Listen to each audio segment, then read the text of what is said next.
7 years after a woman vanishes, a trail of evidence leads investigators to an isolated boat ramp on the Missouri River. They must pull proof of her murder from the murky river. In a rural Virginia county, a skull and a piece of jewelry are the only clues police have to identify a victim. But will it be enough to catch a killer? A woman is missing for weeks. When her body is discovered, the police must piece together their case from a few torn shreds of tape. When someone disappears, it's difficult for police to prove murder without a body. But today, forensic science can find justice for a victim months and sometimes even years after they have gone missing.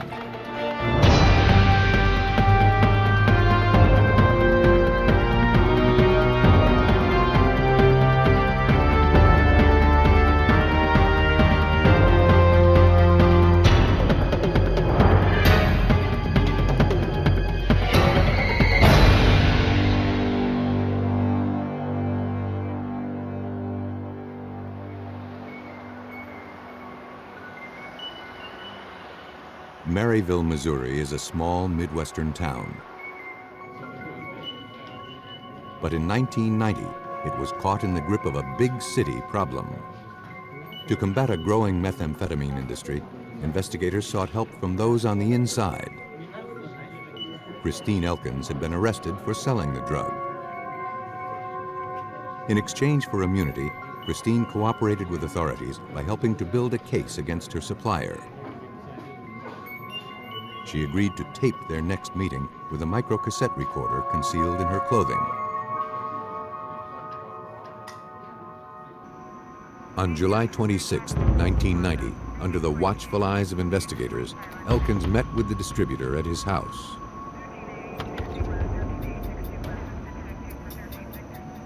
You got the stuff?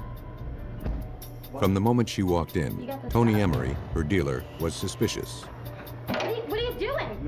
He grabbed Christine and searched her. I don't know what you're talking about. I know you are. He threatened to kill her if she ever betrayed him. When you cool off, okay? Agent Mike Schmitz headed up the case for the Bureau of Alcohol, Tobacco, and Firearms. She came back afterwards extremely upset, stating that he knew that I was wired. He attempted to locate the recorder. She was extremely upset. He knows. He was checking. Christine told agents that she was afraid for her safety. They urged her to stay away from Tony. When agents tried to listen to the tape, it was indecipherable. The case against Tony Emery would have to be made on informant testimony. A few weeks before Christine was scheduled to testify against him, police received a call from her mother. She hadn't heard from her daughter in several days, and she was worried. A search of Christine's house indicated no sign of a struggle. Her car, a maroon Oldsmobile, was gone. Missouri State Police worked with the ATF on the Emery narcotics case. Investigator Larry Bodenhammer.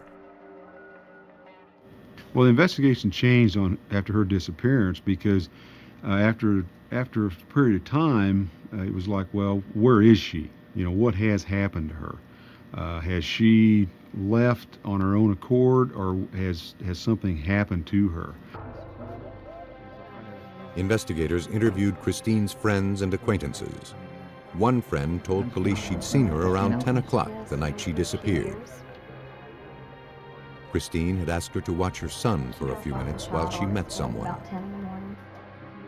Christine made a chilling prediction as she left. If she wasn't back in a few minutes, she'd be in the morgue.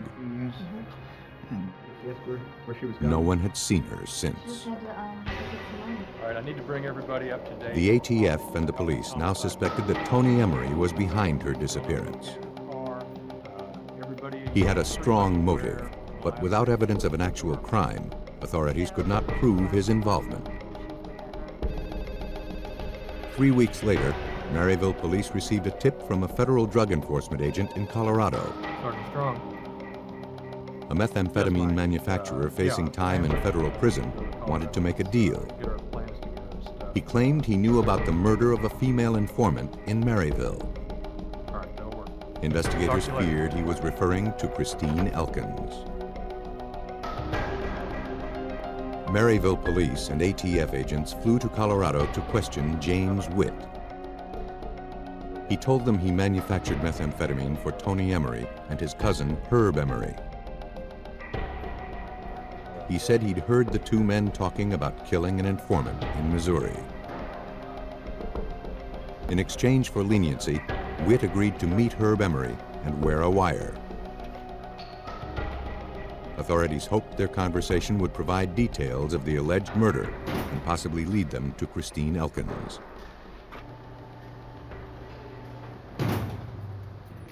Three months after Christine's disappearance, Witt met Herb Emery in a restaurant parking lot.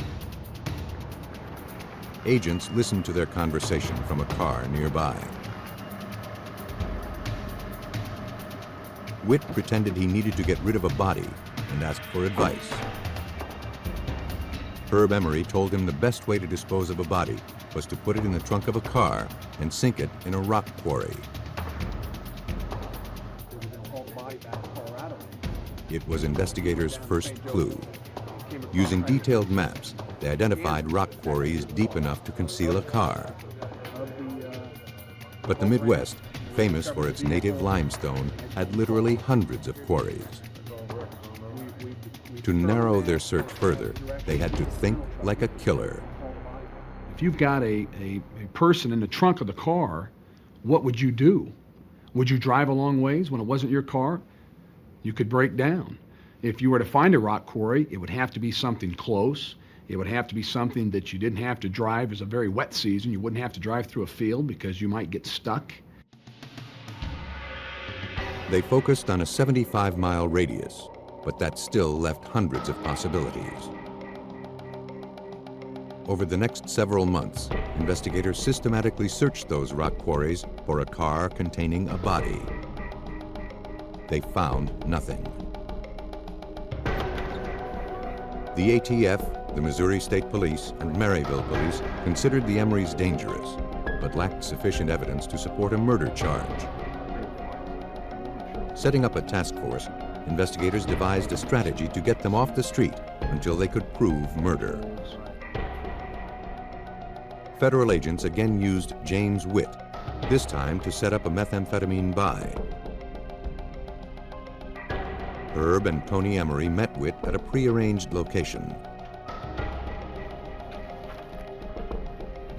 Agents observed as Tony Emery gave Witt $20,000 for several pounds of the drug.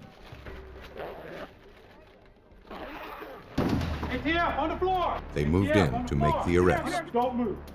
Get on the floor right now. In the summer of 1991, Herb and Tony Emery were convicted of conspiracy to keep and sell methamphetamine. They were sentenced to 9 years in a federal penitentiary. With the Emerys in prison, authorities were able to focus on the disappearance and possible homicide of Christine Elkins. According to Maryville police investigator Randy Strong, Tony Emery was a dangerous man to cross. The community had a great fear of Tony Emery.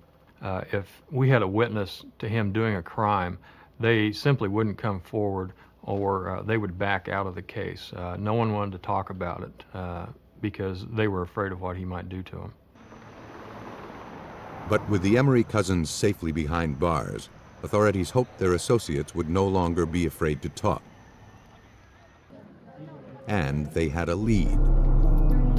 In their taped conversations, Herb Emery had told James Witt about a third man who was present the night of the murder.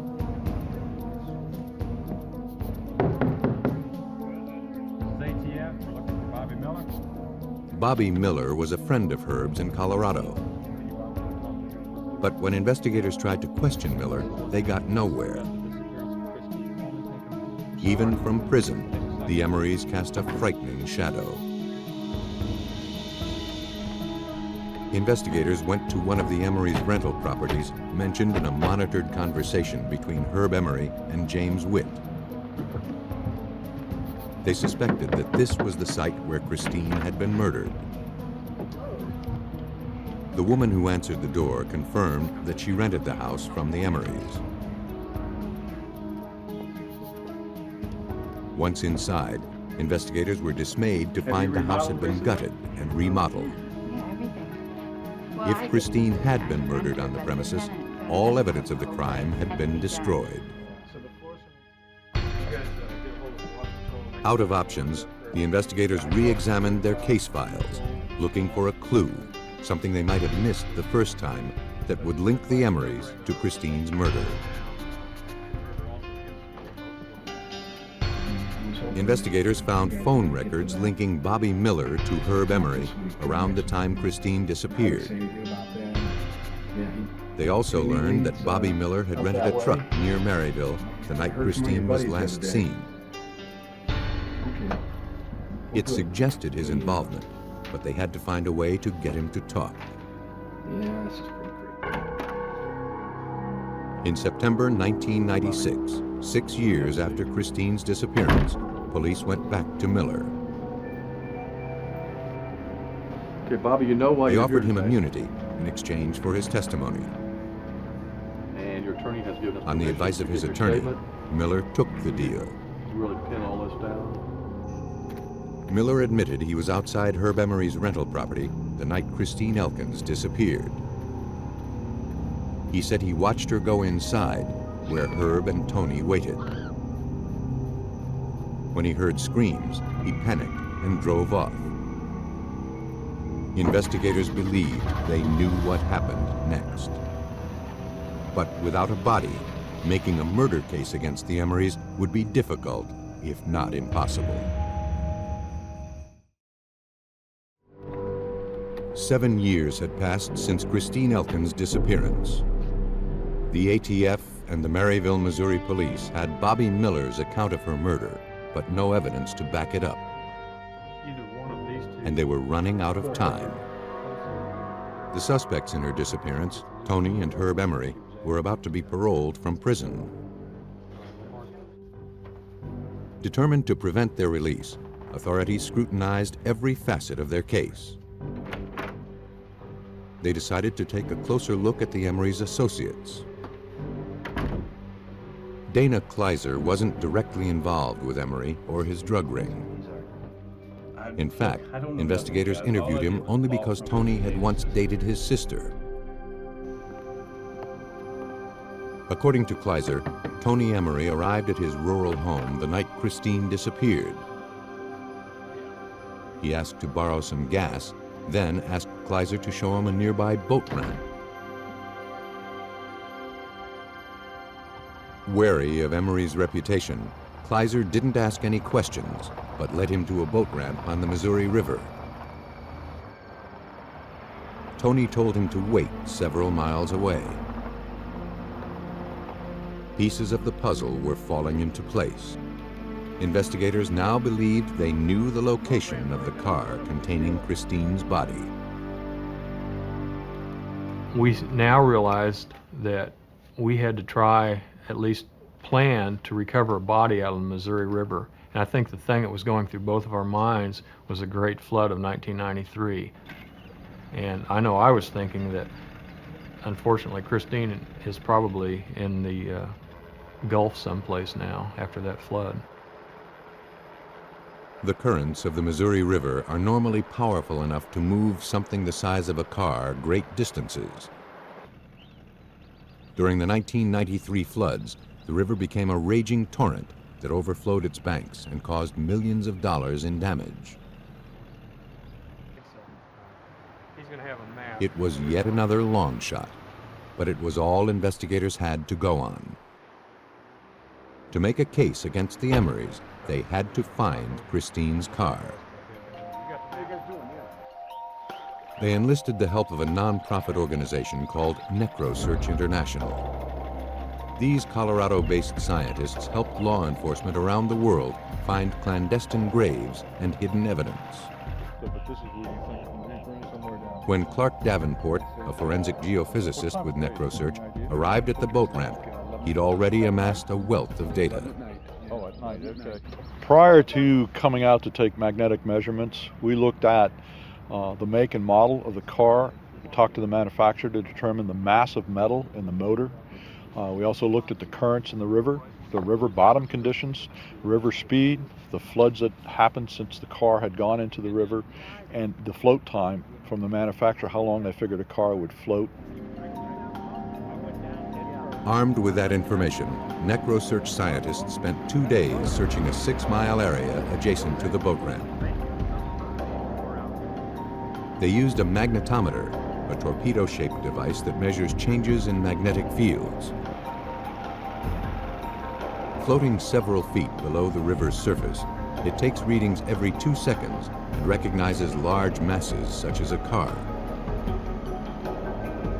Used in conjunction with global positioning satellites, the magnetometer enabled NecroSearch scientists to precisely pinpoint 5 locations where abnormal masses or anomalies were present on the riverbed. I felt pretty confident that the anomalies were consistent with what I would expect from a car of that size. The next day, investigators returned to the boat ramp with a team of divers.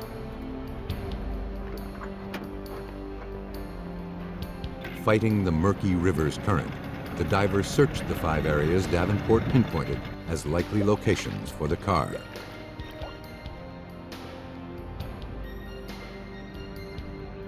Within hours, one of the divers surfaced holding up a Missouri license plate. Against all odds, investigators had finally found Christine Elkins' car. This was an incredible moment. It was kind of like Excalibur coming up out of the lake with the sword. You know, it's just amazing. You know, just the emotion that was involved in that. We knew that we were getting closer now. We were going to put closure on this case. Divers attached steel cables to the car and pulled it from the water. It was sent to a Maryville garage for processing. Inside, forensic examiners discovered a piece of wood wedged between the driver's seat and the accelerator. In the trunk, they found bones wrapped in carpet padding. Using hospital x-rays, the medical examiner confirmed that they had finally found the remains of Christine Elkins. The autopsy revealed a large hole in the skull, consistent with blunt force trauma. Christine had apparently been beaten to death. Investigators had the physical evidence they needed to charge the Emorys with murder. They believed Tony found out Christine was going to testify against him and offered her money to disappear. She was too terrified to turn him down. But when she went to the house that night, the Emorys had other plans. Once inside, Tony and Herb attacked Christine. Tony dealt the lethal blow, striking her in the head with a heavy flashlight. Her body was wrapped in carpet padding, put in the trunk of her car, and driven to the boat ramp. There, Tony rigged the accelerator and sent the car down the ramp into the river. Herb Emery pled guilty to murder and was sentenced to 22 years in prison. Tony Emery was convicted of first-degree murder and sentenced to life in prison without the possibility of parole. In Maryville, authorities knew the name of the victim and suspected killers, but struggled for 7 years to find her body. In a rural Virginia county, investigators had to identify a body before the search for a murderer could even begin. Amelia County is a sprawling community, located in the rolling hills of western Virginia. It's a neighborly area with a low crime rate. Not the place for murder.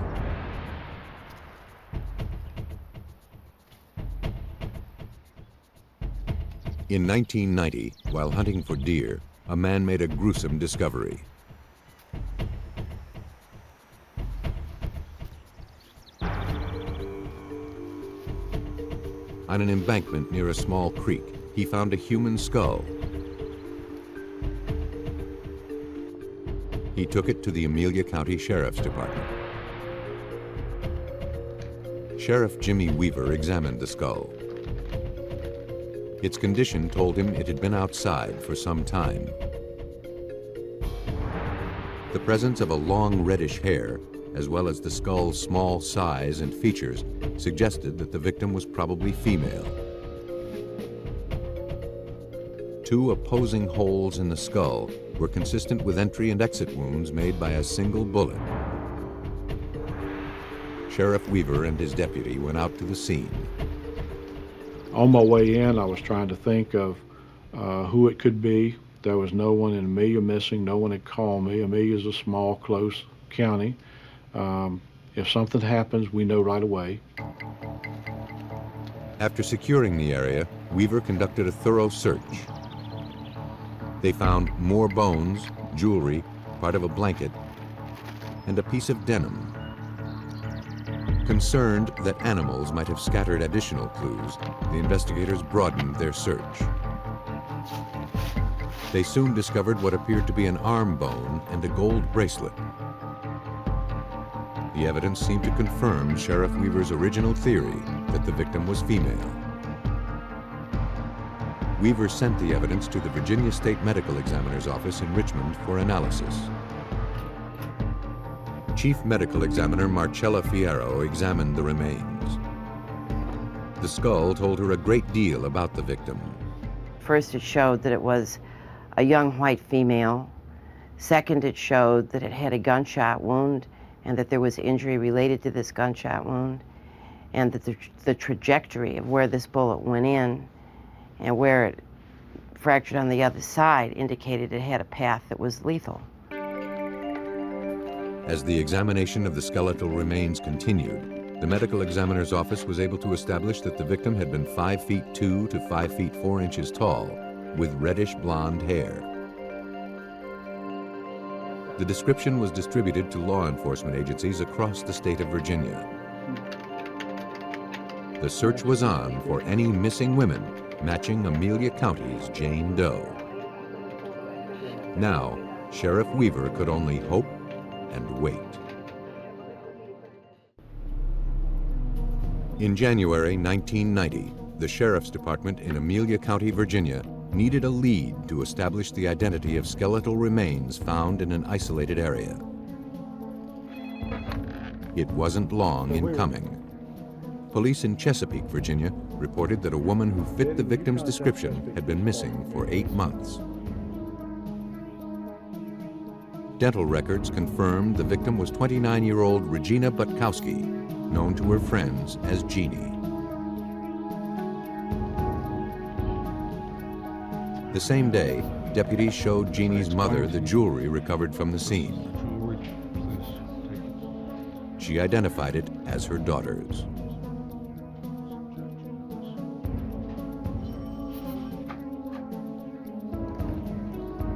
Chesapeake police forwarded the Butkowski case files to Amelia County. As Weaver reviewed them, he learned the circumstances of Jeannie's disappearance. On the evening of May 6, 1989, Jeannie's roommate discovered that the front door of their house had been kicked in. Concerned, she checked the parking lot for Jeannie's car. It wasn't there. She called Jeannie's mother, who said she'd last spoken to her daughter at 10:45 the night before. One fact in the police files immediately caught Sheriff Weaver's attention: Jeannie's stormy relationship with a man named Pernell Jefferson. Jeannie had met Jefferson at a local gym. He became her personal trainer, and the two dated for several months. When Jefferson became too possessive, Jeannie tried to distance herself from him, but he refused to back off. One of the things, he had somewhat of obsession with was with Regina. He was not going to accept the fact that she wasn't his.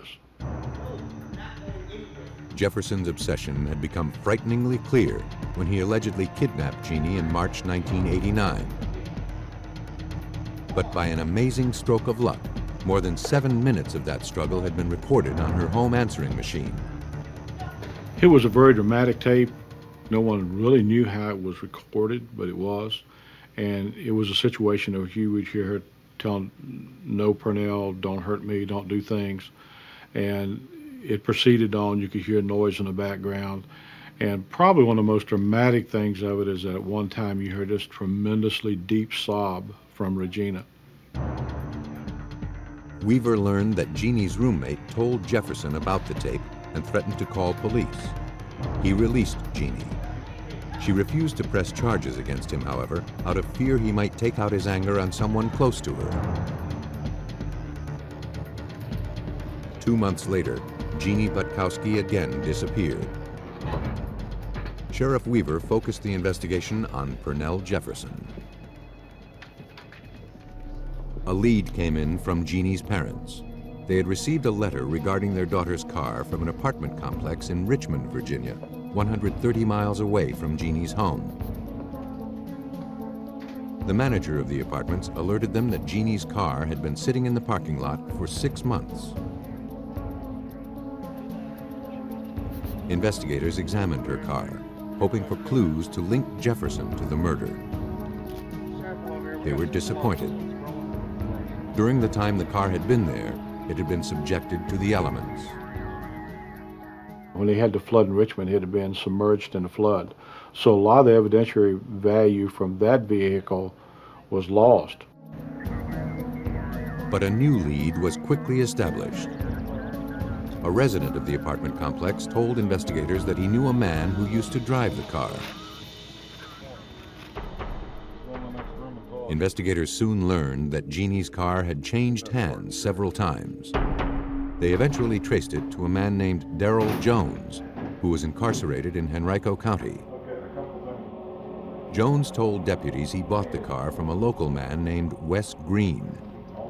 Green was with a stranger who claimed the car belonged to his girlfriend. He'd taken it away from her and driven it up from Chesapeake because he was angry with her. Investigators suspected the stranger was Purnell Jefferson. They wanted to know more and believed Wes Green might hold the key. They just needed to find him.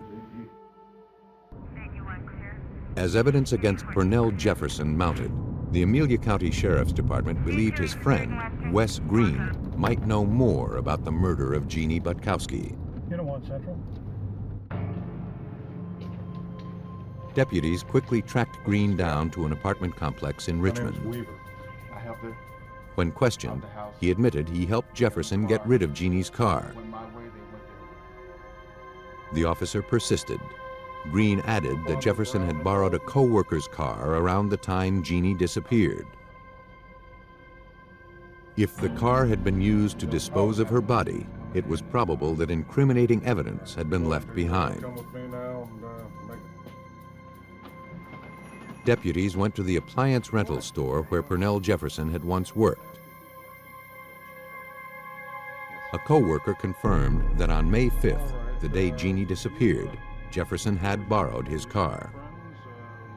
He didn't return the vehicle until late that night. A few days later, Jefferson went to lunch and never returned. Investigators obtained permission to search the employee's car. The search yielded incriminating results. Technicians found traces of lime, a corrosive substance that hastens decomposition. More importantly, they found a reddish blonde hair similar to the one found on Jeannie Butkowski's skull. The hair was sent to the crime lab for analysis. A comparison indicated the two hairs were consistent in texture and color. Investigators now had their first physical evidence connecting Jefferson to Jeannie Butkowski's murder. Sheriff Weaver swore out a warrant for the arrest of Pernell Jefferson on capital murder charges. Authorities traced Jefferson to Stuart, Florida, where he'd moved shortly after Jeannie's disappearance. Get out! All right! Clear left! Move! Clear! On February 3rd, 1990, a SWAT team burst into the suspect's home to find him hiding in a closet. They quickly took him into custody. Don't move! 5 months later, Jefferson was extradited to Amelia County to stand trial for murder. Based on the evidence, investigators pieced together the events of the night Jeannie Butkowski died. On May 5th, 1989, Pernell Jefferson and Wes Green drove from Richmond to Chesapeake and broke into Jeannie's house as she slept. Jeannie struggled with Jefferson, who dragged her outside. He forced her into her own car and sped away. Green left separately.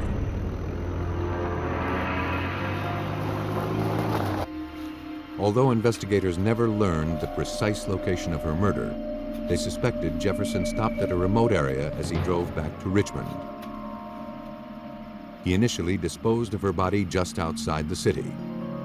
Fearing it might be discovered there, Jefferson recruited Wes Green to help him move the body to Amelia County, where they buried it in a shallow grave. Pernell Jefferson thought he'd covered his tracks, but he underestimated Sheriff Weaver and his deputies. He thought that he would bring her out to a rural county to where probably there was a rural law enforcement agency that wouldn't find it, or if they did, wouldn't solve it. On March 28, 1991, Pernell Jefferson stood trial in Amelia County for killing Jeannie Butkowski. He was convicted of capital murder and sentenced to life in prison with a minimum of 25 years. Wes Green was also charged and convicted for his role in Jeannie's abduction. In a murder investigation, police often discover the killer was close to the victim. But when a killer preys on a stranger, he is far more difficult to find. Nestled at the junction of two rivers, Wichita, Kansas is an all-American city with a touch of Old West charm. In this story, some of the names have been changed. On September 17, 1995, a woman phoned the Wichita police to report a missing person. She said her friend, Jody McCown, got into a maroon car on South Broadway around 1:30 the night before and hadn't returned. Most missing persons turn up within a few days, but South Broadway is a tough neighborhood plagued by drugs and prostitution. The Wichita police immediately began looking for Jody McCown. Detectives contacted Becky Sims, the woman who called in the missing persons report, hoping she could give them more information. Becky told them she was with Jody and her boyfriend, Keith Perry, the night Jody disappeared. A man drove up in a maroon car and told them he was looking for drugs. He introduced himself as Chester Higginbotham. Jody and Keith got into the car to talk to him. Becky heard the man offer Jody $200 to help him find drugs. Jody was reluctant, but Keith said they needed the money. He took $100 and got out of the car. Detective Dana Gouge recalls Becky was uneasy about the unusual circumstances of Higginbotham's request. She was very suspicious of the situation because of the amount of money that was offered to Jody in this situation. She found it very strange. So strange that she wrote down the tag number of the car.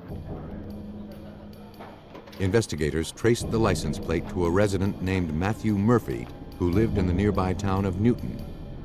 They wondered who Chester Higginbotham was and how he was connected to Murphy. They ran a background check on the two men. I'm working on that now. They also ran a background check on Jody's boyfriend, Keith Perry. They soon learned he had several outstanding drug warrants. During questioning, Perry confirmed Becky Sims's account of Jody's disappearance, with one major difference. He denied encouraging her to join Higginbotham in the car. Suspicious of Perry's involvement, detectives obtained a warrant to search his apartment. They didn't find anything to implicate him, but collected various items for possible DNA testing later. By now, investigators had the results from the background checks on Chester Higginbotham and Matthew Murphy. A comparison of fingerprints, photographs, and DMV records proved that Matthew Murphy and Chester Higginbotham were the same man. He had arrest records for burglary and theft going back many years under both names. In fact, there were several burglary charges pending against the Murphy alias in Kansas as well as other states. The identity change and arrest records made Lieutenant Ken Landwehr of the Wichita Police Department highly suspicious. When we find out that Matthew Murphy is an alias for Chester Higginbotham,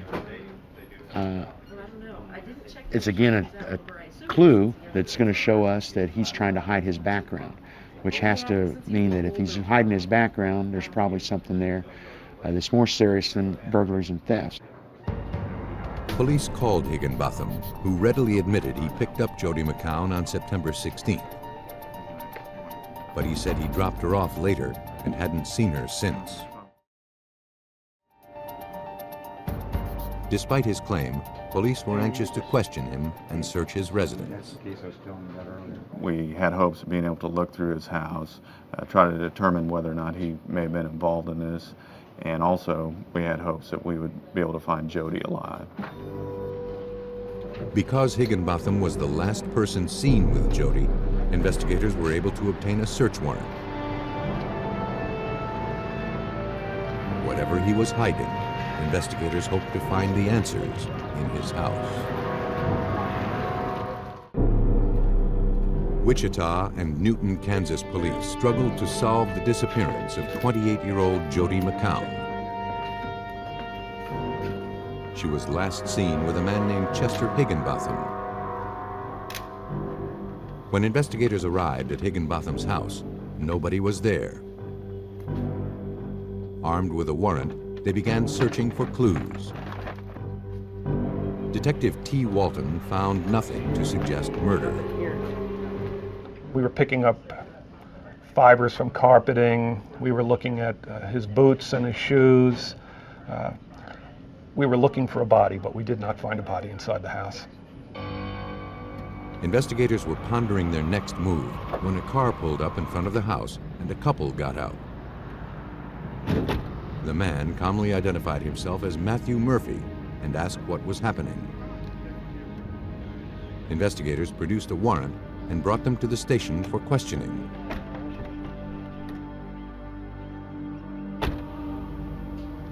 Have a seat in that chair. Under interrogation, Murphy admitted his real name was Chester Higginbotham. Hi, Mr. Murphy, we're here to ask you a few questions. He claimed he assumed an alias when he and his wife were placed into the federal witness protection program. According to Higginbotham, they were both witnesses in a mob-related murder case. Higginbotham reiterated his original account, that he picked up a girl fitting Jody McCown's description on September 16th.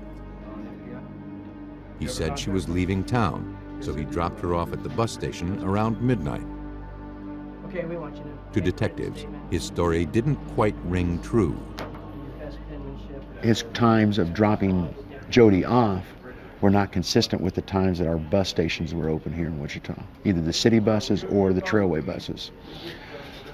By going in and questioning him about that, he was still insistent that that's what he did. We knew that that could not have been true. At the investigators' request, Higginbotham agreed to submit blood, hair, and saliva samples in the event a DNA comparison was called for in the future.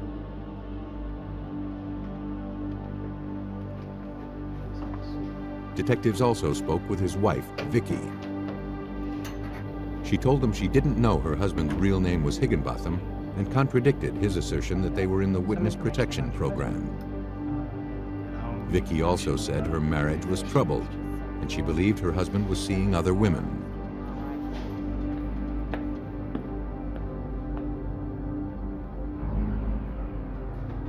When asked about the night Jody McCown disappeared, Vicky said she came home from work and found a note from her husband.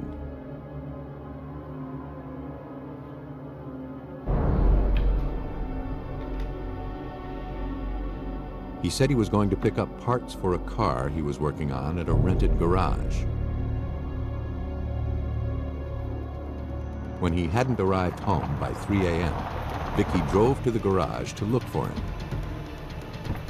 She said she caught him with a girl in his car.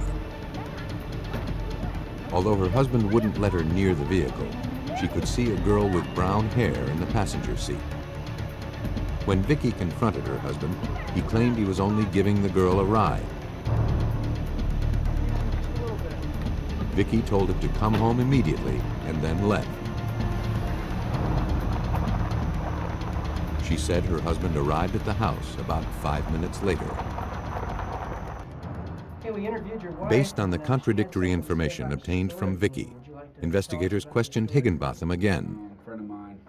When they asked him about the girl at the garage, he claimed she was a friend from a local bar. But detectives suspected it was Jody McCown. Armed with a warrant, police searched Higginbotham's rented garage. Inside the suspect's car, they found a wad of green duct tape with hair stuck in the adhesive. Investigators also collected a white button with thread, black zip ties, a roll of green duct tape, and yellow rope. Detectives now believe Chester Higginbotham had murdered Jody McCown, but they still couldn't prove it without a body. Over the course of several weeks, investigators conducted a thorough search of the area surrounding his rented garage, but they didn't find anything. Without Jody McCown's body, it appeared Chester Higginbotham might be getting away with murder. Weeks after her disappearance, Wichita police were no closer to finding Jody McCown. Though they suspected a man named Chester Higginbotham was involved in her disappearance, they had no solid proof that a crime had even been committed.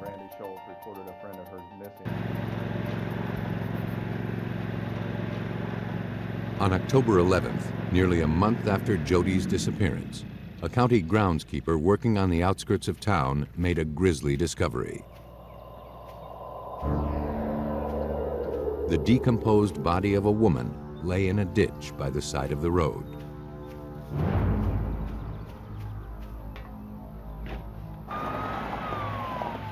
When investigators arrived, they believed they'd finally found Jody McCown.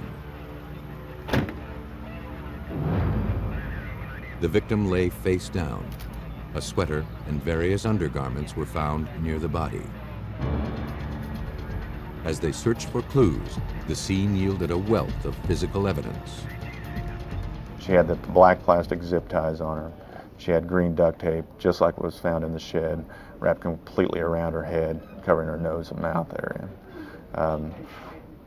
The hands and feet were bound together with yellow rope that was similar to the rope that was all in the shed. Fingerprint analysis confirmed the victim was Jody McCown. The medical examiner performed an autopsy and collected hair and fiber evidence from the body. She removed the duct tape for further analysis. Based on her findings, the medical examiner ruled the probable cause of death was asphyxiation caused by the duct tape covering the victim's nose and mouth. Due to the advanced decomposition of the body, the medical examiner was unable to determine whether Jody had been sexually assaulted. And there was insufficient material for DNA analysis.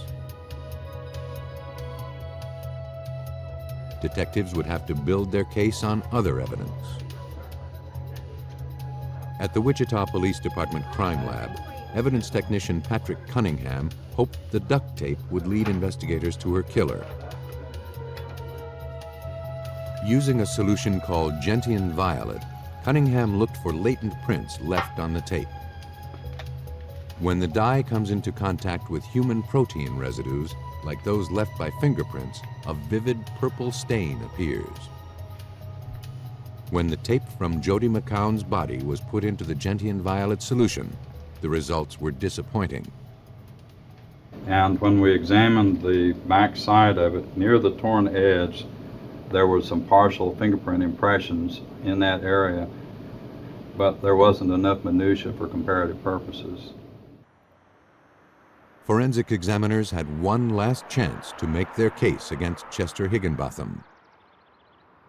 At the Sedgwick County Regional Forensic Science Center in Wichita, forensic examiner Gary Miller would use fracture analysis to try to prove the duct tape from Jody's body came from the roll of tape in Higginbotham's rented garage. First, he painstakingly separated individual pieces from the tape recovered from Jody's body.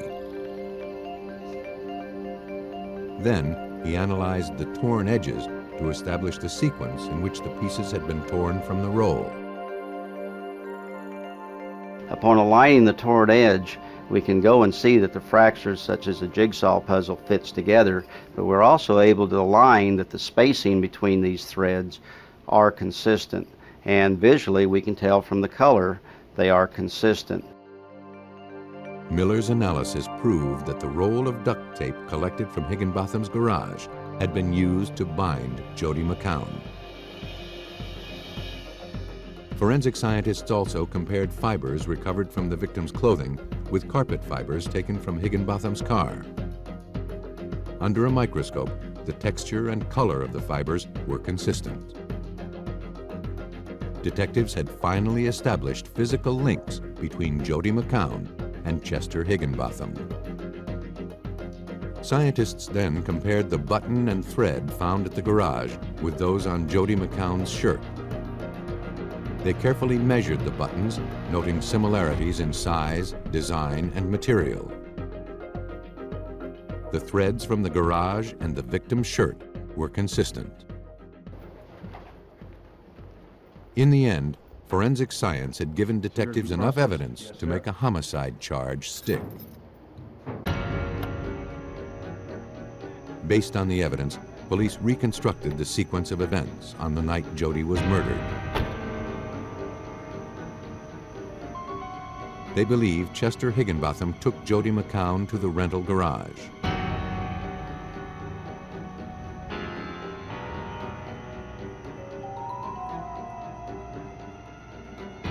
He overpowered her, bound her with duct tape, and killed her. He then disposed of the body in a ditch by the side of the road. Chester Higginbotham, also known as Matthew Murphy, was convicted of first-degree murder and kidnapping. He was sentenced to 40 years without the possibility of parole. Once, time and the elements could destroy evidence linking a killer to his victim. But forensic technology has found new ways around these obstacles. Investigators can overcome impossible odds and bring justice to murder victims who were long considered missing.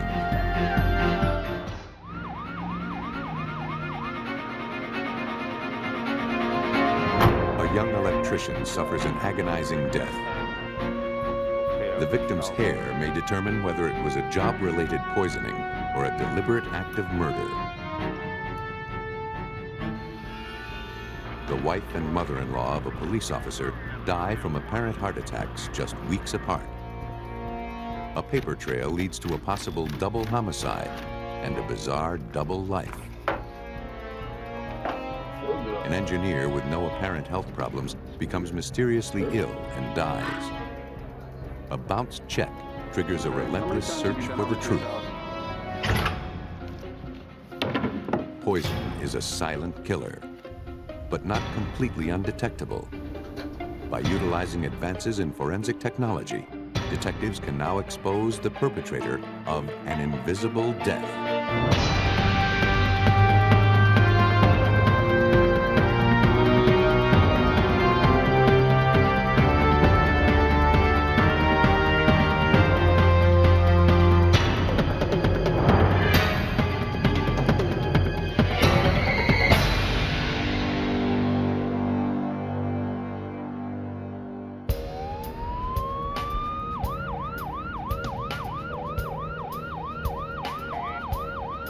On the evening of September 7th, 1991, paramedics were called to the home of Robert and Joanne Curley in Wilkes-Barre, Pennsylvania.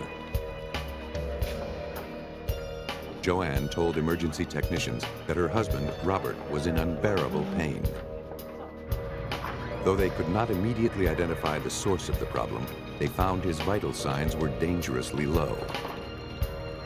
The 32-year-old electrician was rushed to the hospital. Doctors there were already familiar with Robert Curley. They had treated him for a rare nerve disease just a few days earlier. At that time, Curley complained of pain in his hands and feet, as well as hair loss and severe nausea.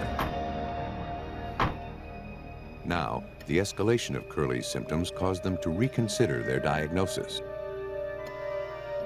The hospital's neurologist quickly ordered new tests, this time for exposure to toxic chemicals. 2 weeks later, doctors confirmed that Robert Curley was suffering from exposure to thallium, a toxic heavy metal. Thallium, a naturally occurring element, was widely used in pesticides until the early 1970s, but was banned from widespread use after researchers determined that exposure to concentrated amounts could be deadly. Its use is now restricted to industrial purposes. Forensic toxicologist Dr. Frederick Reeders explains the effects of thallium poisoning. It's a nerve poison, and it starts out very often with burning feet, and then you start getting ascending paralysis. You know, you can't walk, and then eventually you can't use your arms. Then your eyes start to droop, and your neck starts to go, and then your brain and your heart and everything goes. So it's a very insidious poison. For Robert Curley, the information came too late. The damage had already been done, and the effects were irreversible. After suffering a massive heart attack, he was placed on life support. Soon after, he was declared brain dead. Robert's wife, Joanne, gave permission for her husband's life support to be turned off. A few hours later, Robert Curley was pronounced dead.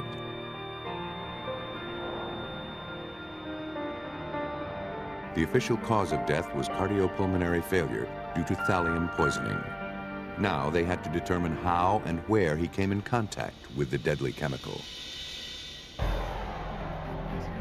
A representative of OSHA, the Occupational Safety and Health Administration, was sent to investigate. Joanne Curley stated that prior to his death, Robert had been working on a major renovation on the campus of a local university. That sounds good. Soon after he began the job, Curley complained to co-workers of flu-like symptoms. By the end of the first week, he could barely walk. He said his feet felt like lead. His colleagues noticed that he looked sweaty and red-faced. Robert Curley would spend the next month in and out of hospitals, going from one medical crisis to another. The facility where Robert Curley worked housed chemistry labs as well as rooms where chemicals were stored, including 5 containers of thallium salts.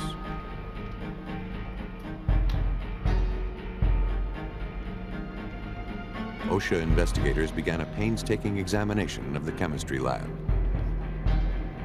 They needed to identify the source and remove it before others were injured.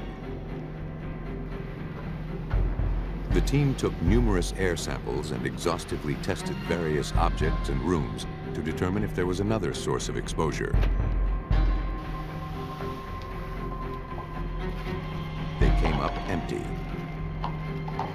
There were no signs of tampering or leakage from any of the containers. They learned that Curley was storing cabinets in his garage that he had taken from the university chemistry labs. They searched his home, but found no traces of thallium on the cabinets. With no answers to explain her husband's death, Joanne Curley contacted a toxicologist at the hospital. She seemed terrified that she and her daughter might also have been exposed. She demanded that they be tested for thallium. Joanne Curley tested positive, but the amount of thallium in her system was not at a toxic level. She would not require treatment. Her daughter had even smaller amounts in her system, about 10 times less than her mother. Robert Curley had over 900 times the lethal dose of thallium. Doctors insisted that the high levels of the toxic chemical could not have come through skin absorption. He must have ingested a fatal dose. The hospital passed the test results on to the police. After ruling out suicide, police concluded that the poisoning was no accident. Robert Curley had been murdered. But who would want him dead? Investigators needed to know every aspect of Robert's daily routine. As police collected items from the house, Joanne told detectives that her husband would routinely take a half-gallon thermos filled with iced tea to work with him each day. Chuck, if you don't mind, can you... Any tea left over at the end of the day was shared by the family that night at dinner. The half-gallon container was collected for future analysis. 2 other thermoses were also collected, one quart-sized and the other a pint-size. Joanne told investigators that neither of these 2 containers had ever been taken to work by her husband. All of the items collected were sent off to the lab and tested. While waiting for the results, police continued their investigation. They spoke with Robert's fellow employees. There were over 150 tradesmen on the renovation team at the university. Since they all worked at the place where Robert got sick, they were all considered suspects. Police had to determine if any of them had a motive to kill Robert Curley.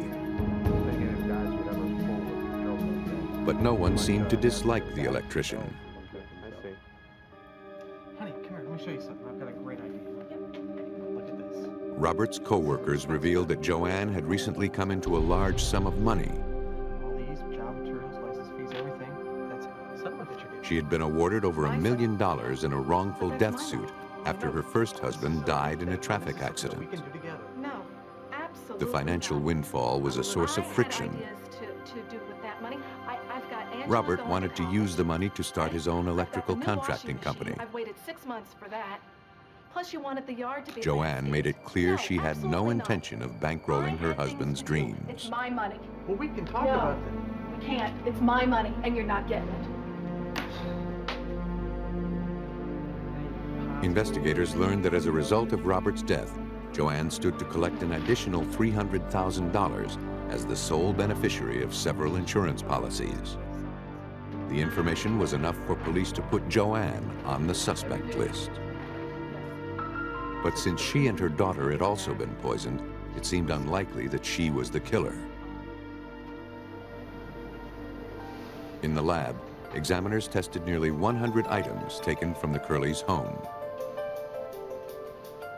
Only 2 of the items from the Curley home tested positive for thallium. The half-gallon thermos Robert took to work with him each day, and one of the smaller thermoses Joanne insisted never left home. For police, the findings were troublesome. Since thallium was found in a thermos Robert never took to work, there was no direct link between the poisoning and the university. Police began to suspect they had been looking in the wrong place for Robert's killer. The lab results were leaked and published by a local newspaper that was following the investigation.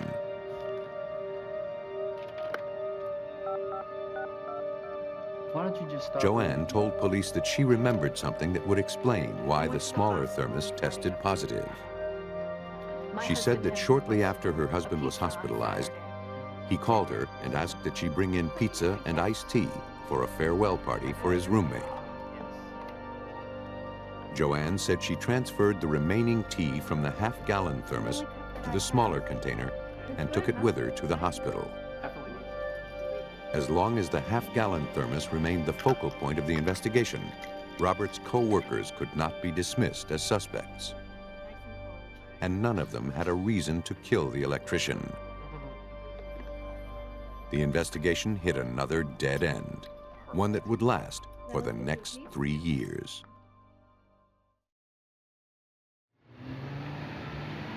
Three years after the poisoning death of Robert Curley, the Pennsylvania State Police took over the investigation. With no leads or suspects, investigators faced a challenge. Sergeant Dave Wondolowski was assigned to the case. The very first step, I made a determination that we were going to start right back from scratch, right at the very beginning, and treat this as if the crime had occurred yesterday. Investigators began with the forensic findings. The original autopsy had not determined when and how often the murder victim had ingested thallium. Investigators feared the answers they needed had gone to the grave with Robert Curley. On August 23, 1994, Robert Curley's body was exhumed for examination. Hair and nail samples were taken from the body. Dr. Frederick Reeders wanted to establish a timeline using Robert Curley's hair. What you can find out with the hair is when the poison was administered. The hair grows at the rate of about 1/3 of an inch every month, so that you can take a small piece of hair that's right at the root, and you see what's happened just a few days ago. You take it at the tip. In this case, it was a 19-centimeter tip. It's basically what happened just about a year earlier. The hair samples were tested using a furnace atomic absorption instrument.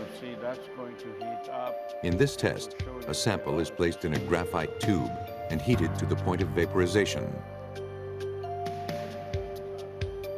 A light is shined through the tube.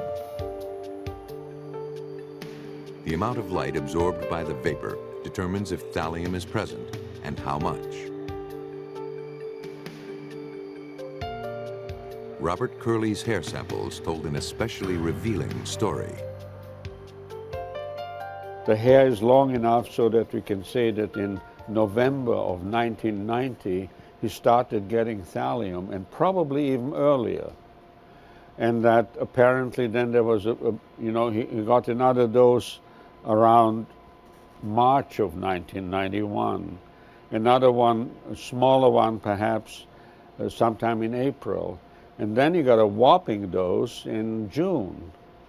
And then he continued to get doses because instead of going up and down, it just kept going up. Then there was a pause, and then we found actually that towards the very end that it was going up like crazy. Robert Curley had started ingesting thallium well before he began working at the university. He had been slowly and methodically poisoned to death.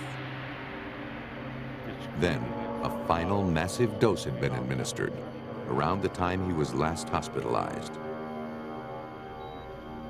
The one person with both motive and access was Joanne Curley. Investigators scoured Joanne's previous statements. Of particular interest was her account of bringing pizza and tea in a pint-sized thermos to Robert and his hospital roommate in the days before Robert's death.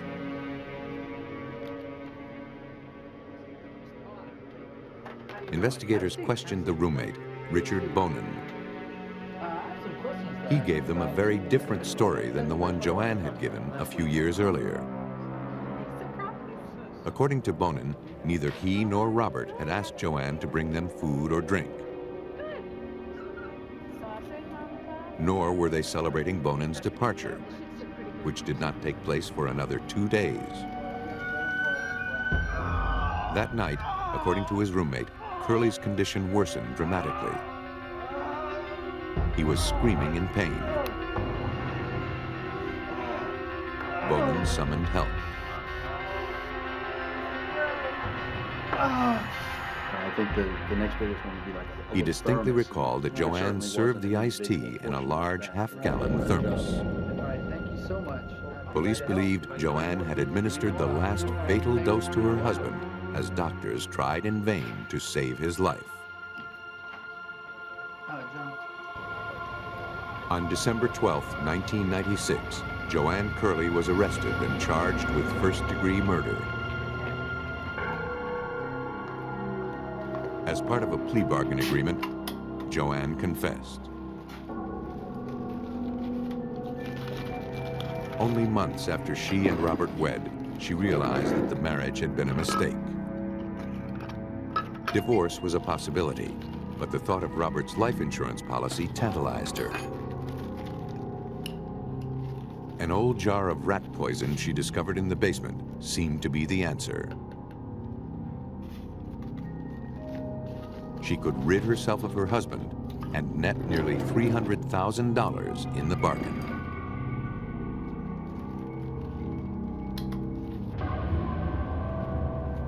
Joanne laced Robert Curley's iced tea each day. To divert suspicion, she administered a harmless dose to her daughter and herself. For a time, her cover-up and frequent diversionary tactics worked. Joanne Curley eluded police for over 5 years. According to Pennsylvania State Trooper Robert McBride, the forensic findings were invaluable. The forensics gave us a timeline and time periods when people or the murderer would have had to have access to him. And by that means, we were able to exclude other potential suspects. This wasn't really an investigation. Normally, an investigation starts and you zero in on a suspect. This was totally opposite. This was an investigation of exclusion. We went about eliminating people until we got down to one. Joanne Curley was sentenced to serve 10 to 20 years in the Pennsylvania State Penitentiary. Curley poisoned her victims slowly over time. While other killers aren't as methodical, the technique proves just as deadly. In this case, the names of the victims and killer have been changed. On January 30th, 1985, Patrolman Walter Wallace raced to Memorial General Hospital. As a veteran of the Roselle, New Jersey Police Department, he had often responded to medical emergencies. But this call was personal. The doctor informed Wallace that his wife, Beth, had collapsed and suffered a seizure. Is she on any medication whatsoever? Wallace was stunned. His wife was fine when he left for work that evening. She is really critically ill. Nothing Beth wrong? had no history of seizures, and though she struggled with a weight problem, she had been in relatively good health. As Beth's vital signs rapidly failed, doctors could offer the patrolman little hope, She's not taking anything. She's dieting or anything. nor could they find an explanation for her symptoms. Is she on any medication? 3 hours later, Beth Wallace was dead. When we brought her in, we brought her immediately up. How do you know this work? Beth and Walter had been married for 24 years and had 3 children together. Beth's mother, Rose Parker, was living with them when the tragedy occurred. Because of the sudden and mysterious nature of Beth Wallace's death, the doctor requested an autopsy.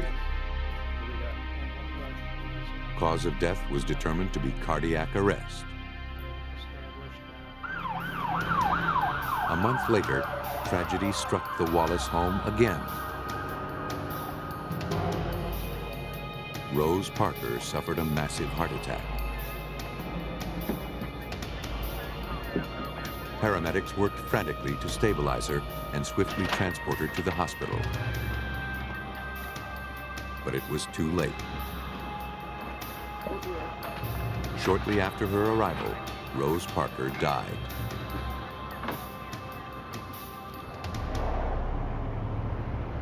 At the Union County Prosecutor's Office, investigators learned of the deaths from Rose Parker's lawyer. The fact that two healthy women had died suddenly and within a month of each other seemed suspicious. He asked investigators to look into Walter Wallace. Assistant Prosecutor Richard Rodbart followed up on this information. Anytime you have a public official, much less a police officer, who is suspected as being the perpetrator of a crime, you have to be extremely sure that the evidence points in that direction before you proceed and before you bring a case against that individual. To rule out foul play, investigators contacted Dr. Reng Lang Lin, chief toxicologist for the state of New Jersey. An examination of the files showed that no toxicology testing had been done. Rose Parker's body, they quickly learned, would yield no clues. There had been no autopsy. She'd been embalmed and buried. But at Beth Wallace's autopsy, tissue samples had been taken. These were sent off for extensive toxicological testing. It would be 6 weeks before investigators would receive the results. Captain Edward Johnson requested Walter Wallace's personnel file from the Roselle Police Department. From its contents, a portrait of the man emerged. Wallace was an exemplary police officer. He was popular with his superiors and peers.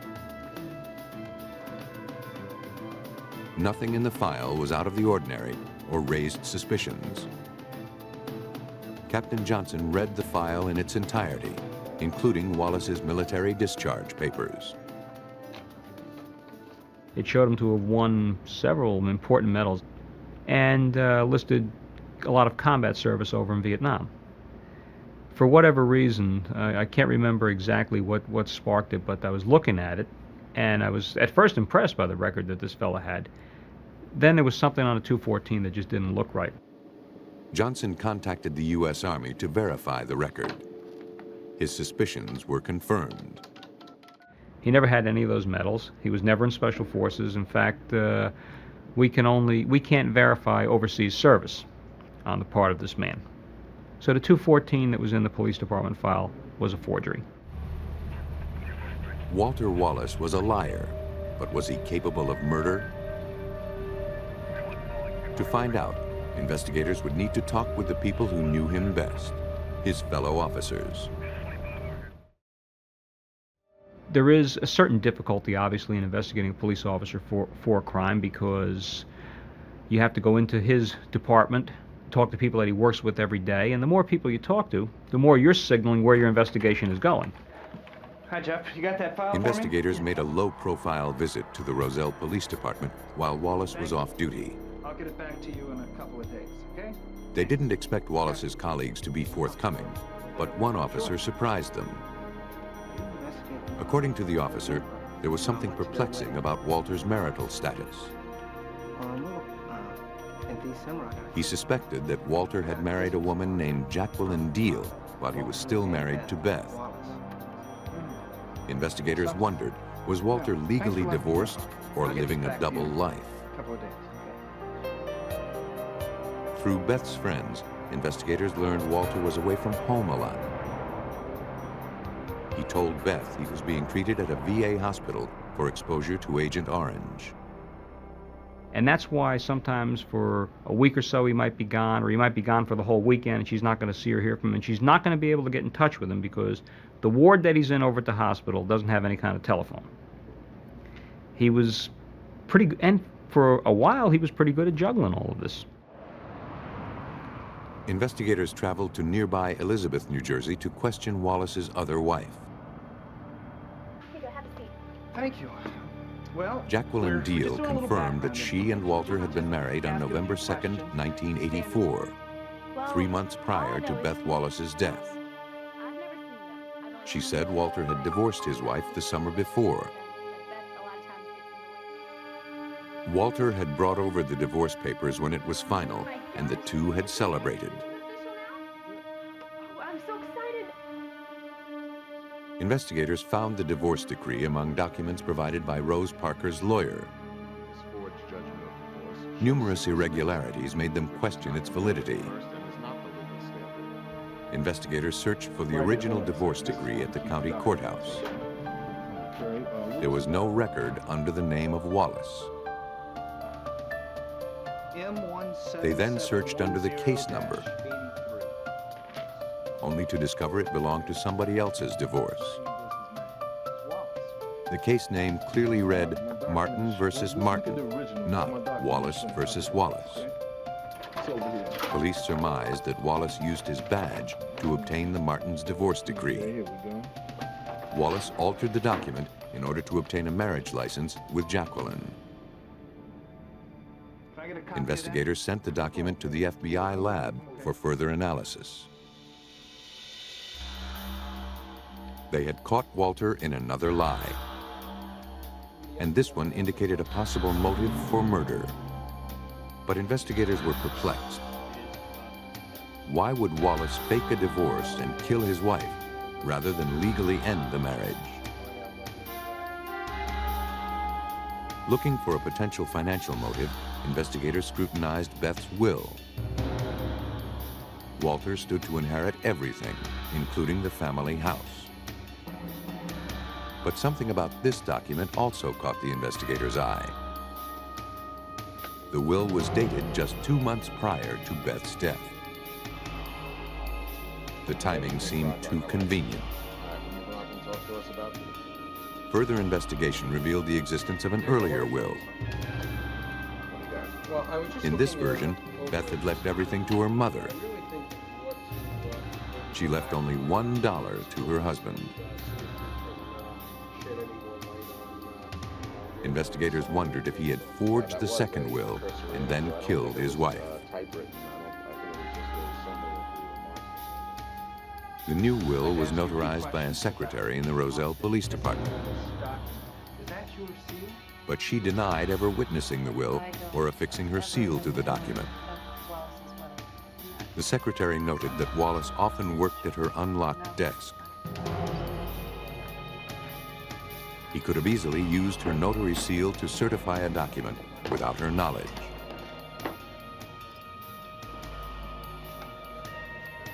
Investigators had built a strong circumstantial case against Walter Wallace, but they needed proof that his paper trail led to murder. Investigators in Roselle, New Jersey, suspected Officer Walter Wallace was responsible for the death of his wife, Beth. Now they hoped to support their circumstantial case with hard proof that Wallace poisoned her. 4 months into the case, the New Jersey State Lab reviewed the results of a general toxicological screening of Beth's blood, tissue, and urine. Because the screen only tested for the use of illegal drugs and alcohol, it came up negative. Laboratory technicians went further, subjecting the samples to a battery of tests to rule out prescription drugs, heavy metals, and a number of ingestible toxins. Still, they found nothing to explain why Beth died. But they had yet to test for one particularly insidious killer: cyanide.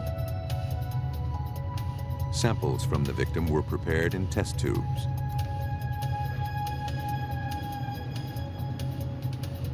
A color reagent was then added. If cyanide is present, a reaction occurs. Ultimately, the sample turned a dark shade of purple. Beth Wallace had cyanide in her system when she died. To determine the concentration of the poison, the sample was read by a spectrophotometer. A lethal dose of cyanide is about 2.5 milligrams per liter. Results showed that Beth Wallace had nearly twice that much in her blood and more than 3 times that amount in her spleen. The detective's next move was to tie Walter Wallace to the cyanide. Every detective that we had in the Major Crimes Unit went out there and started banging on doors in the factory district that they have over in Roselle. We went to every one of them. It's like, well, do you think they have cyanide or not? Stop and ask. Do you have cyanide? Are you missing any? Did anybody ever come looking for any? Get any of it on your hands. Make sure you wash your hands because... The canvassing paid off. A clerk at a metal plating factory revealed that Wallace purchased a quantity of potassium cyanide. The officer told him he needed the chemical to raise the serial number on a handgun. On June 18, 1985, Walter Wallace arrived at police headquarters and was asked to report to the chief's office.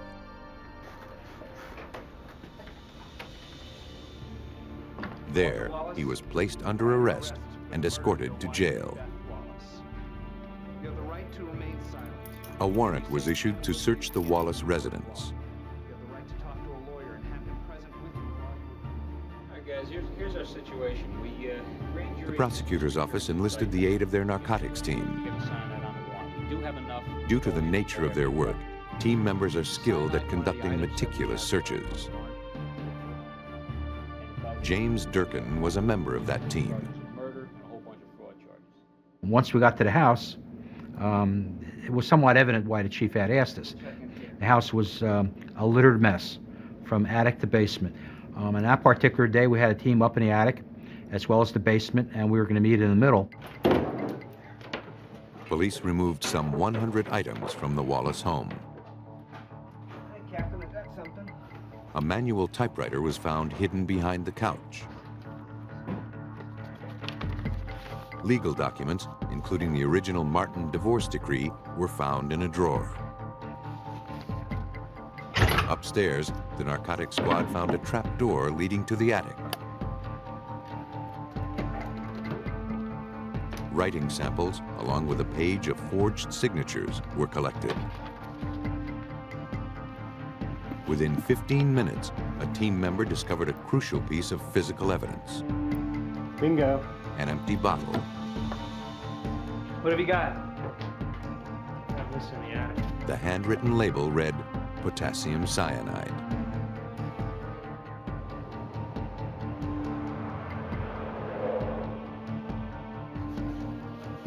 The items were examined in the laboratory, along with the divorce decree and will.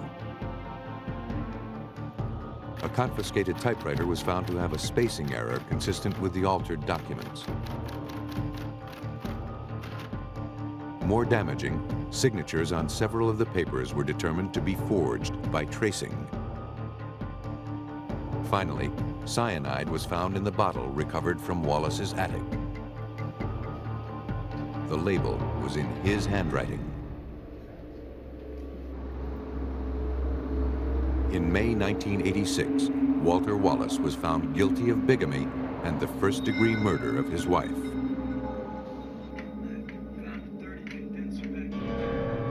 Police theorized that Walter Wallace's double life was becoming too complicated.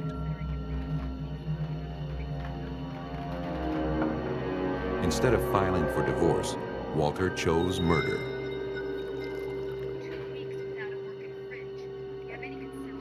But his attempt to finance a new life at his wife's expense was his undoing. Wallace was sentenced to serve from 30 years to life in prison. He was never charged or tried for the murder of his mother-in-law, Rose Parker, due to lack of evidence.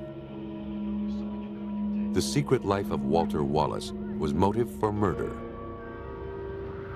For other killers, the motive is far less complicated. In this case, the names of the victim and killer have been changed. On July 17, 1991, Dana Jacobs awoke to find her husband, Larry, violently ill. Good. This is a little different. It seemed like food poisoning. He had intense stomach pain with vomiting and diarrhea. What's your stomach feel like? When his condition hadn't improved by morning, she decided to take him to the emergency room. She stopped at the neighbors to drop off their children. You know, I have to take Larry to the hospital again. John Ballier was concerned. Larry had been in and out of the hospital for weeks with gastrointestinal problems.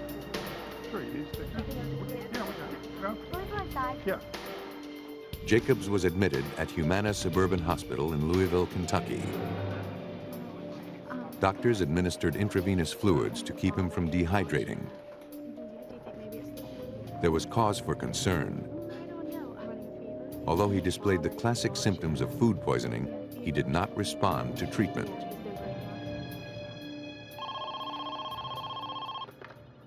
Hello. The next day, Dana called John Ballier with tragic news. Her husband, Larry, was dead.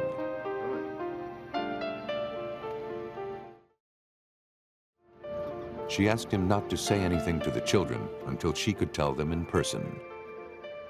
I think it had an impact on us, just having the kids there, having a good time, oblivious to the fact that their father had died and that their lives were going to change probably dramatically. An autopsy was performed with Dana's permission.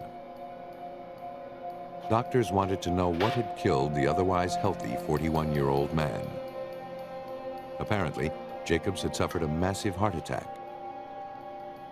Yet there was no indication of heart disease or what triggered the attack. His sudden death was considered a mystery.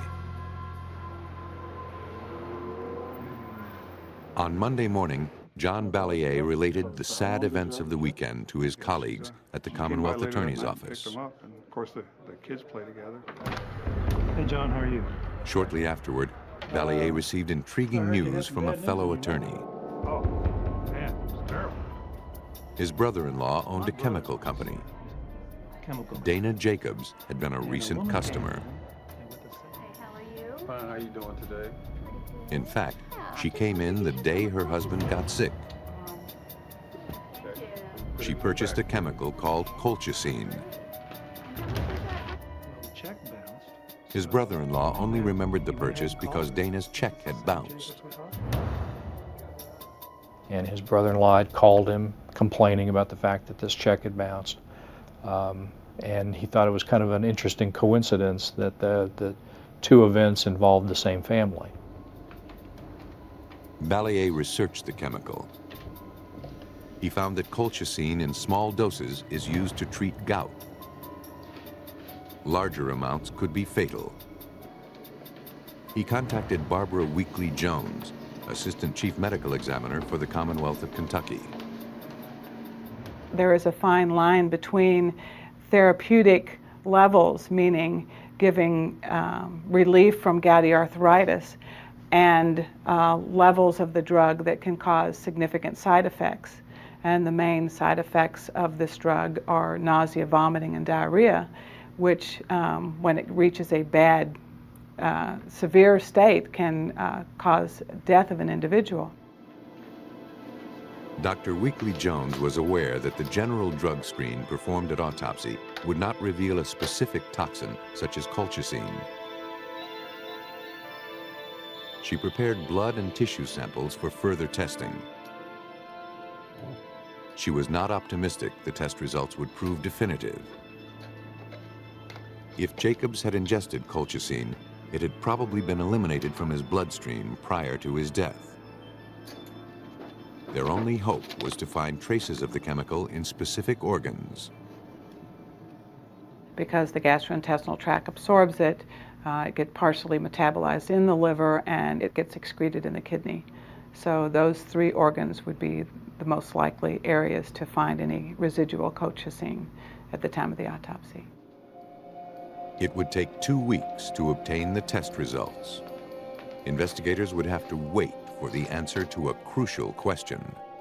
Had Larry Jacobs been murdered?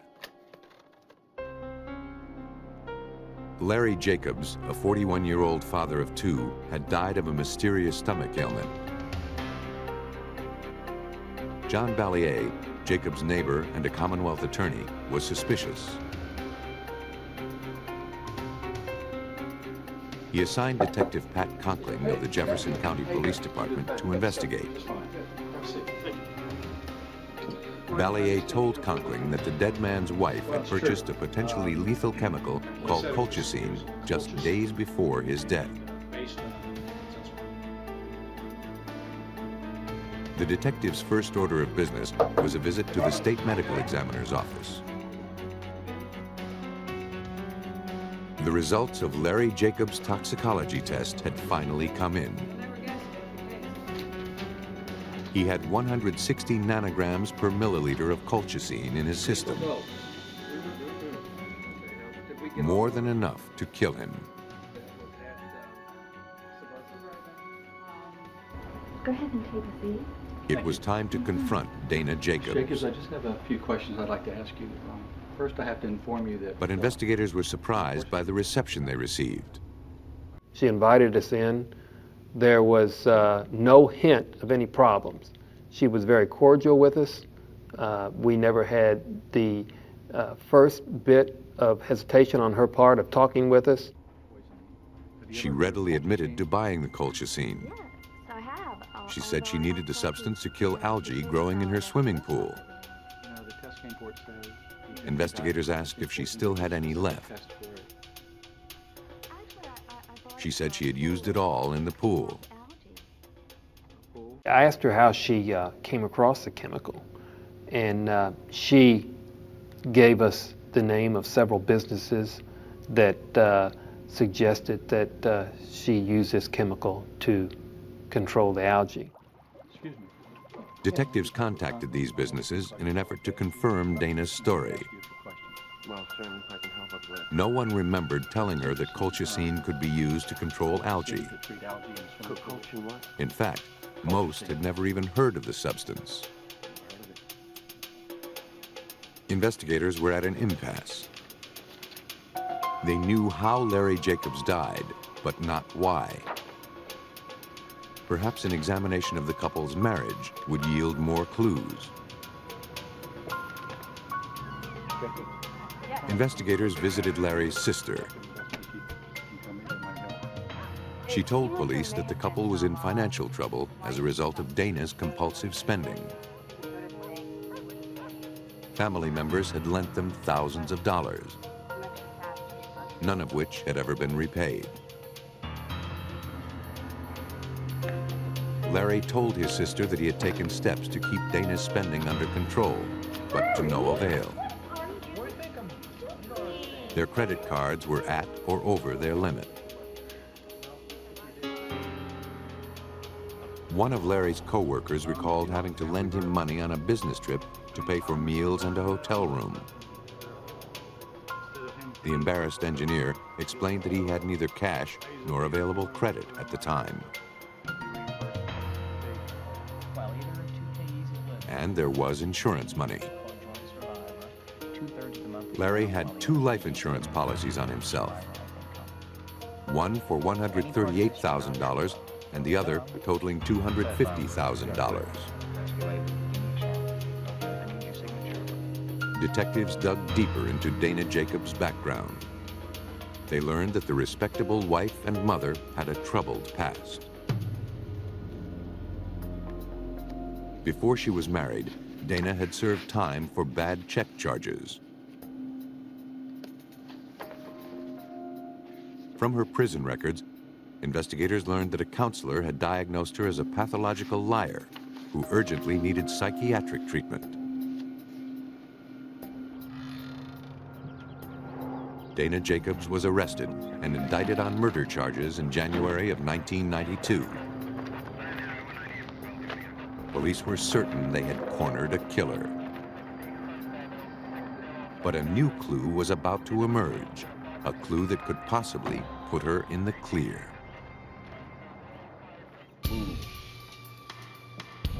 5 months after Larry Jacobs' death, his widow Dana was indicted for murder.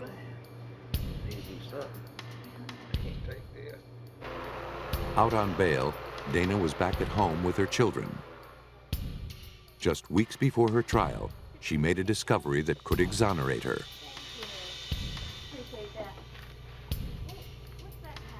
A suicide note from her husband. In it, he said the financial strain was too much to bear. Investigators were skeptical, but the note did appear to be in Larry Jacobs' handwriting. Moreover, it was well known that the deceased had been depressed about money matters.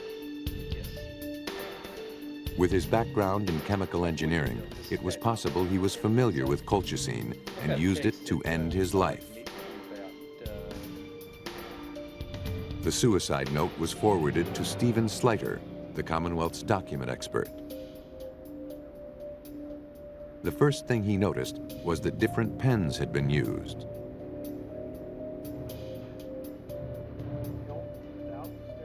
You'd have a paragraph or a sentence or two that's a fairly thin line, small point writing instrument, and then it would shift to a medium or a broad instrument for another word or two or three, and back again. It quickly became apparent that the note had been created by cutting and pasting words and phrases from Larry Jacobs' writings. After it was pasted up, the close examination of the note showed that it had first been copied by passing it through a fax machine to produce a copy. In the 5.5 months following her husband's death, Dana Jacobs spent close to $200,000, half of the insurance money she'd collected. One of her first purchases had been a fax machine. The suicide note she doctored represented a last desperate gamble to throw authorities off her trail.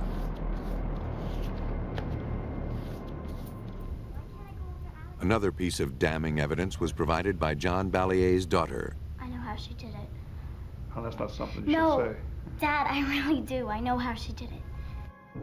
Sarah Ballier testified that she saw Dana Jacobs filling clear gel caps with white powder. Sure. Mrs. Jacobs told the girl that she was making vitamins to put into her husband's food. Well, can we go? Can we go to the front? Sure, you can go. She explained it was the only way she could get him to take his vitamins.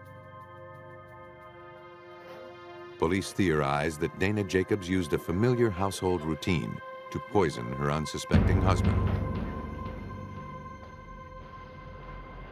On November 23, 1992, Dana Jacobs was convicted of first-degree murder. She was sentenced to 28 years in prison. Lethal but invisible, poison has historically enabled killers to strike without fear of reprisal. But unseen no longer means undetected. Thanks to advances in forensic science, detectives have new tools to catch the killer and unravel the mystery behind an invisible death.